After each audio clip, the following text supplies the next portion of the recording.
The president wants to be fully apprised of an alleged gentleman's agreement China insists it had with the former president, who has yet to come cleanly and completely over the matter.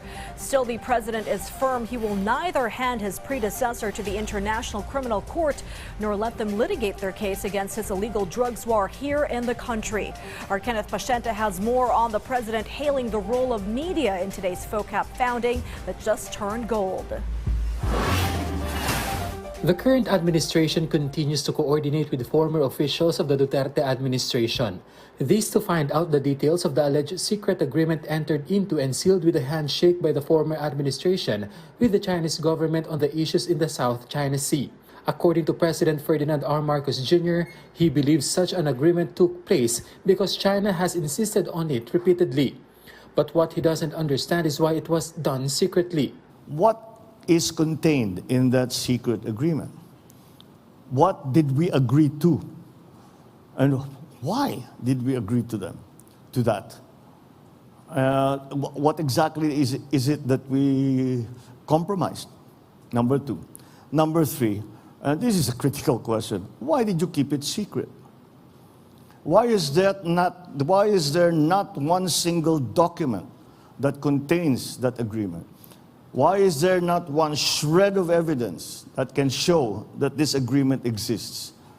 Why, when the transition period between the previous administration to this administration, did no one mention a secret agreement? According to the president, it is too early to say former President Duterte is liable for such alleged act. Even more, there is no document to show such gentleman's agreement actually existed. However, the president insists the country is not affected by the agreement since he took office. Is there a document that is signed? I'd love to see it. Mm-hmm. You know, it does not affect the Philippines.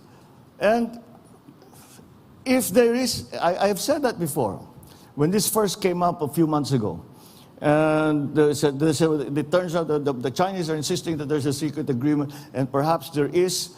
And I said, I don't know anything about the secret agreement. Should there be such a secret agreement, I am now rescinding it. So I've rescinded it, if indeed it exists. And in light on the issues involving the previous administration, what is the status of the president's relationship with the Dutertes? It's complicated. Okay. All right. It's complicated. But if you ask about the one, of course, that I have the most contact with is Inday Sara. And how we were with each other during the campaign, after the election, it hasn't really changed. That's what she always says. She said, "Oh, are you all right now? You're in the middle of all of this." And she says, "No, I'll just work. Don't worry about it. I'll just work and work and work and work." That's her attitude. All right. President Marcos Jr. again maintained the Philippines will not give up an inch of its territory in the face of China's attacks against the country's vessels in the West Philippine Sea. And the government will do everything in its power to ensure it protects its sovereignty and rightful territories and its efforts in deepening friendly relations with other countries. Just like in the just concluded Philippine-US-Japan Trilateral Summit. It is not directed at anyone or against anyone. It is merely a strengthening or a formalization and institutionalizing, I suppose, the relationship of the United States, Japan, and the Philippines. But in the face of an attack in the WPS, when will the country invoke its mutual defense treaty with the United States? The president insists, if any Filipino serviceman is killed by an attack from any foreign power, then that is time to invoke the Mutual Defense Treaty. The AFP stands it will remain a professional organization in the face of calls to withdraw its support to the current administration due to increasing tension in the West Philippine Sea. Very clear po yung mandate namin. We will protect the Constitution and we will follow the duly constituted authorities. In other words, we will follow the chain of command. And the president is our commander-in-chief. No? Whoever the president is, it's very clear that we will follow that chain of command. Meanwhile, President Marcos Jr. again reiterated that the International Criminal Court does not have jurisdiction in the country when investigating the alleged extrajudicial killings in the Duterte administration's drug war. The president insists the ICC can only interfere in a country with no existing judicature and police force, something that the Philippines clearly has.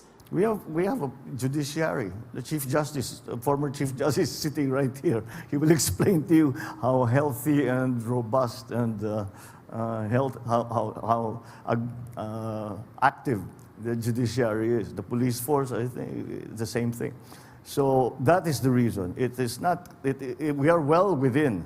We are well within international law when we take the position of not recognizing the jurisdiction of ICC in the Philippines.